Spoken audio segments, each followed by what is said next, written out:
Yo, yo, yo, it is your boy Poetics. So I basically wanted to start loading videos where I am giving tips and tricks and stuff for new producers because I see a lot of people doing the wrong stuff.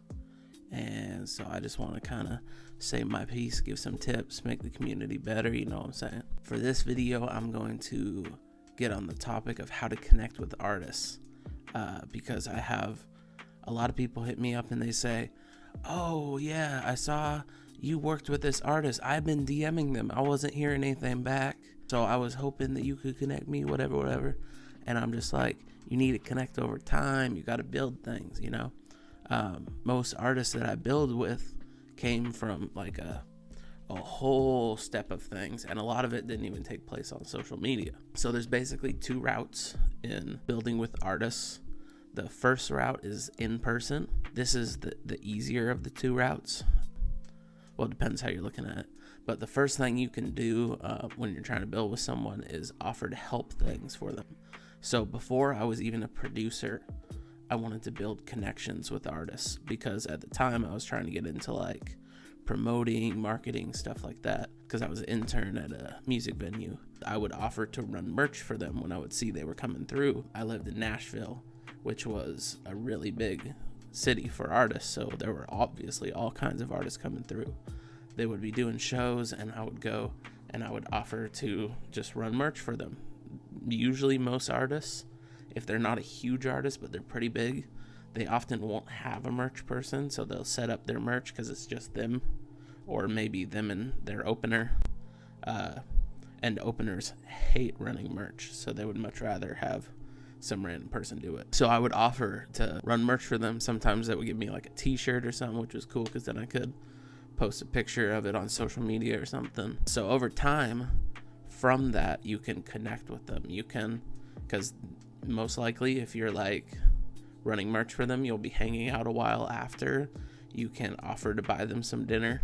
A lot of artists will hop on the chance to get a free dinner or get some free lunch or coffee or whatever. So you chill, you hang out, you don't really bug them much, you just kind of let things happen naturally. Form a connection over time and remember that these people do not know you.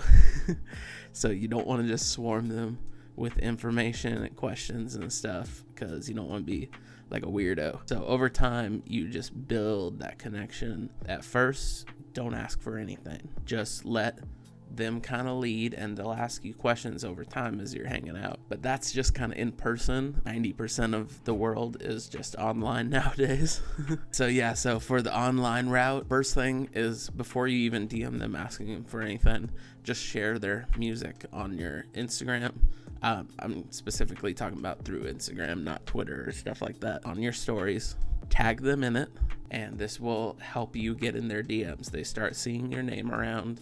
They start seeing that you're liking their posts and commenting saying, hey, this is fire. If you're doing that a lot, there's a high chance that they're going to see your name and go, hey, that's cool. If you just blankly DM someone out the blue, you've never shared any of their stuff, and you just say, I want to send you beats. They're gonna ignore it. So once you get in the DMs and you've chatted a little bit, feel free to just say, hey man, I have beats you'd like. I want to give you a free one. And so this is very kind of frowned upon among a lot of producers that I've known in the past that are like, they're like, you charge 500, always charge 500. You need to, now you're 1,000, charge 1,000, never help anybody. You have to know your value. You charge that much when artists are hitting you up out the blue. Offer that over time or with people that don't have a platform. So if I hit up an artist that has 300,000 followers and they happen to DM me back, best believe I'm giving them a beat for free. They're gonna see that and they're gonna go, oh wow, I like working with this guy. I'm gonna share him all over my stuff. I'm gonna be commenting on his posts and liking them, and they're doing all that, and that's helping my platform grow. Now from that, I'm turning around, I'm selling beats to other people. I'm making money off these other artists that are fans of that artist. After that, do not offer a lease. They don't want that. They want exclusives. If they're a big artist, If you're using splice loops or something like that, you're going to want to make sure that you're changing them a lot. If I'm going to use a splice loop and I'm going to pitch it to an artist, I'm going to detune that mug. I'm going to change the BPM. I'm going to change the key and all that so that when they hear it, it doesn't sound exactly like something else. And then I'll be honest with them. They'll be like, did you make this all yourself? And I'd be like, no, I used a splice loop, but I changed the key, I changed the pattern it's in and all that. And you, like 90% of the time, they're cool with that. I've used stuff for major labels that had splice loops in them or Looperman, and they were cool with it, as long as it's something royalty free. So yeah, remember, these artists are bigger than you. You have like 1,000 followers or something like that. I currently am sitting at a little bit below 8,000. If an artist is way bigger than me, if they have 15K followers or bigger than that, a lot of the time you need to know your value. You are not on the same level as them, and when you're reaching out to them, you need to be ready to give something for free. You need to be ready to share stuff for free. Always be on their good side. Most artists who have followers already have producers. They don't need you, so you need to be very gracious that they're giving you an opportunity. That might sound a little bit weird to some people because they think they are really, really good, and because they're good, they deserve all kinds of things and being in a special position, but most of the time you actually don't. You don't have placements, you don't have clout, so you need to be willing to, no man, I'm just so glad that I can have this opportunity, so I really want you to just have it for free. I just want to build with you, man. And most artists from that are going to see you in a different light. You're not just clout chasing. You're not just trying to get a placement. You actually want to work with them. You're willing to give up money to work with them. That might sound a little bit weird, but for me, that sounds completely normal because I don't just expect things to happen. From that, you want to be quick and be ready. If an artist is in the studio, 90% of the time, they're going to hit you for stems, or they're going to hit you up about a beat, and you need to be quick. You need to say within 15 minutes, yeah, bro, you're good to have that beat. That's cool. Or you need to turn around and you need to tell them, yep, I can get those stems to you ASAP. Have them ready to go. That's going to make them turn around and say, I want to work with this guy again. He worked really quickly. He was easy to work with. And then after that, don't really expect anything. If they don't tag you in a post, don't DM them upset. Hey, bro, can you tag me in the post? Because you can promo that yourself. You can take that same post, you can put it into promotion, pay $20 into Facebook promotion. You might sell 15, 20 beats from that if it's a big enough placement, because you got people hitting you up when they see that. You can invest $20, $500 to $1,000 from selling beats from that placement. So it's like, don't expect it, but then when they do tag you in a post or they tag you in a story, don't just repost it. DM them and say, hey bro, I really appreciate that shout out you gave me, and thank them.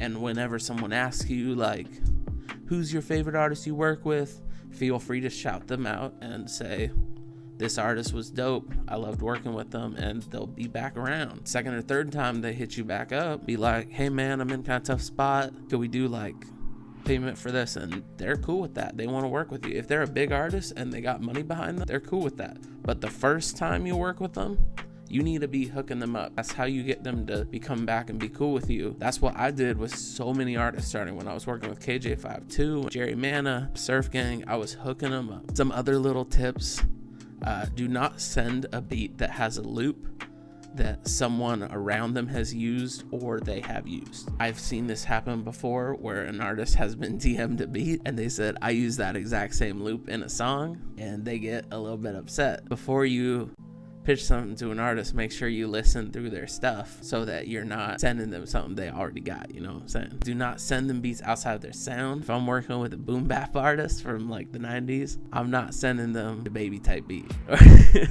or like Amigos type beat. I'm sending them stuff that fits their style, and that's gonna work. Do not ask them a ton of questions right off the bat. I know a lot of producers that have ruined situations because an artist has said, I want this beat. The producer goes, okay, cool. What are the splits gonna be? What are the splits gonna be? Can I have 50%? They just go, oh, whoa.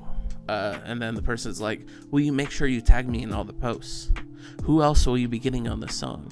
Can we release it where we're both primary artists? And that kind of scares away the artist. They're like, oh, I don't want to work with this guy. He's uptight. He's annoying. From that, also, do not ask for a follow back. Don't DM an artist and get a placement with them and then say, hey bro, can I get a follow back on Instagram? Because over time, if you're working enough, they're just gonna do it. And half these artists don't even recognize that they didn't follow you back. They just don't really follow people back often, so they won't think about it. And then over time, you'll say something like, oh yeah, tag me in that post when you're getting tight with them, and they'll go to your Instagram. Then they'll be like, oh snap, I don't follow you. And then they'll follow you. They'll kind of like feel bad a little bit, and you can kind of milk that. But eventually, when you're just working together, it's gonna happen. So don't just be like, hey bro, follow me back. Hey bro, can you comment on my most recent post? Can you please do that? Do not ask them also to connect you with other artists. It can be a little bit different if it's on the label, but if it's just an artist someone worked with and you're hitting them up, hey bro, can you connect me with this other artist you met once and got a feature from or something? Because then they're gonna see you don't want to work with them. You were just trying to use them as a connection. But if you have an actual connection with them over time and you get a friendship, they're gonna want to hook you up. I've had Canon connect me with multiple people because we got close over time. So yeah, that's basically all I want to say about this is take your time. Do not rush into things. It's really easy to get too excited. You gotta just chill. And over time, you'll get some placements, you know what I'm saying?